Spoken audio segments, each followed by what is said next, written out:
आप देख रहे हैं पूछता है उत्तर प्रदेश 24। उत्तर प्रदेश जनपद कन्नौज से इस वक्त की बड़ी खबर सामने आ रही है। पूर्व शिक्षा राज्य मंत्री रहे विजय बहादुर पाल की लंबी बीमारी के बाद निधन हो गया। उनके निधन की खबर लगते ही क्षेत्र में दौड़ी शोक की लहर। पूछता है उत्तर प्रदेश 24 की तरफ से पूर्व शिक्षा राज्य मंत्री विजय बहादुर पाल को भावपूर्ण श्रद्धांजलि अर्पित करता है। पूर्व शिक्षा राज्य मंत्री विजय बहादुर पाल को श्रद्धांजलि देने पहुंचे सपा के राष्ट्रीय अध्यक्ष अखिलेश यादव। जनपद कन्नौज से त्रिपुरा से 2 बार विधायक चुने गए पूर्व शिक्षा राज्य मंत्री विजय बहादुर पाल का निधन हो गया।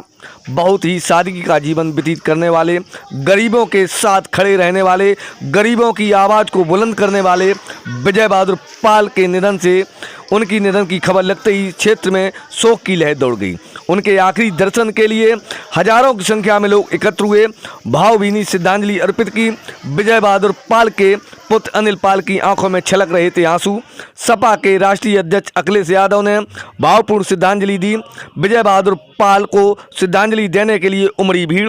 अपने नेता को अंतिम विदाई देने पहुंचे हजारों की संख्या में लोग। सपा के राष्ट्रीय अध्यक्ष अखिलेश यादव ने कहा, विजय बहादुर पाल के निधन से समाजवादी पार्टी को बहुत बड़ी क्षति पहुंची। पूछता है उत्तर प्रदेश 24 से ब्यूरो चीफ प्रशांत त्रिवेदी की रिपोर्ट।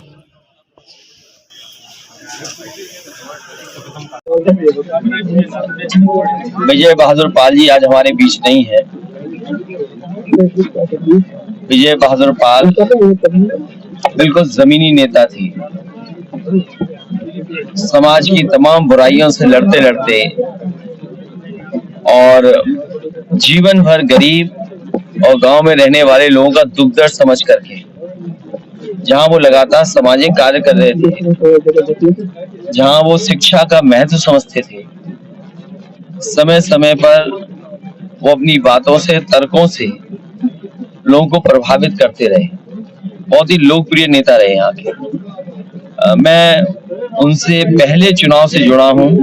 जब मैं पहला चुनाव में लड़ने आया था, इस क्षेत्र के आसपास के क्षेत्र में वो खुद मुझे लेकर के गए थे। जो उनका समझाने का तरीका, कहने का तरीका और राजनीति की जो समझ थी, समाजवादी विचारों की वो जो जानकारी थी, वो समाजवादी आंदोलन से एक बार जुड़े, हमेशा जुड़े रहे। डॉक्टर राममनोहर लोहिया, चरण सिंह जी, नेताजी, इसको जो उन्होंने आंदोलन आगे बढ़ाया, उनके सिद्धांत, उनके कार्यक्रमों को जनता तक पहुंचाने में लगातार वो अपनी भूमिका निभाते रहे। विधानसभा जीते हों, मंत्री रहे हों, लेकिन उन्होंने अपना जीवन नहीं बदला, रहने का तरीका नहीं बदला, गरीबों से बातचीत और व्यवहार नहीं बदली उनकी। इसीलिए वो लोकप्रिय नेता थे। कई घटनाएं मुझे याद आती हैं उनके भाषणों में। जहां विचार होते थे वहीं तर्क था, और तर्क के साथ लोगों को समझाने का उनके पास तरीका था। लोग उनकी बात को समझते थे और बिल्कुल जमीनी जो बातें होती थी, जो दुख दर्द थे, उनको बहुत आसान तरीके से समझा देते। मुझे याद है कई बार वो बोलते थे, जिस समय ये सड़क बिल्कुल गड्ढे गड्ढे हो गई थी, इस सड़क को बनवाने को लेकर के उन्होंने कई दिनों तक भूख हड़ताल की, बैठे रहे। वो जानते थे कि न जाने कितने एक्सीडेंट हुए थे, न जाने कितने लोगों की जान गई थी, लोगों का आना जाना नहीं हो पाता था। वो विजय बहादुर पाल जी थे जो धरने पे बैठे, भूख हड़ताल पे बैठे, तब जाकर कुछ सड़क बनी थी। और बाद में जब समाजवादी सरकार बनी तो वो सड़क अच्छी भी बनी।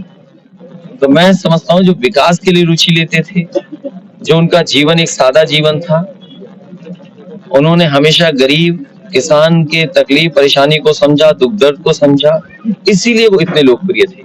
हम लोगों ने एक लोकप्रिय नेता खोया है। समाजवादी पार्टी को बहुत बड़ी क्षति हुई है। जिन्हें समाज में सम्मान मिलना चाहिए तो नहीं मिल पाया आजादी के बाद, उनके सम्मान के लिए हमेशा वो लड़ते रहे। पिछड़े, दलित और खासकर अपने जैसे लोगों के लिए वो हमेशा खड़े दिखाई दिए। उनके ना रहने पे हम समाजवादी लोग सभी दुखी हैं। हर वर्ग के लोग इनके परिवार के दुख में हम शामिल हैं। मैं अपनी तरफ से, पार्टी की तरफ से उन्हें श्रद्धांजलि देता हूँ। विजय बहादुर पाल जी चल रहे थे, वो रास्ता मजबूत होगा, आप जनता को खड़ा होना पड़ेगा। कम वोटिंग का अब उत्तरवा पूछ लेना, अभी तो मत पूछिए। केवल इतना ही काम नहीं है, वो ये भी कह सकते हैं कि विजय बहादुर पाल जी के घर क्यों गया, सदन जरूरी था।